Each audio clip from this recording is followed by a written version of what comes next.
giờ mà đo thay thay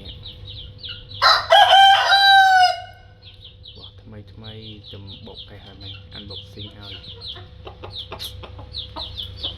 đấy không con chui đảo trụ không cầm lâu mới đó thay mưa nó cầm lâu một cái đó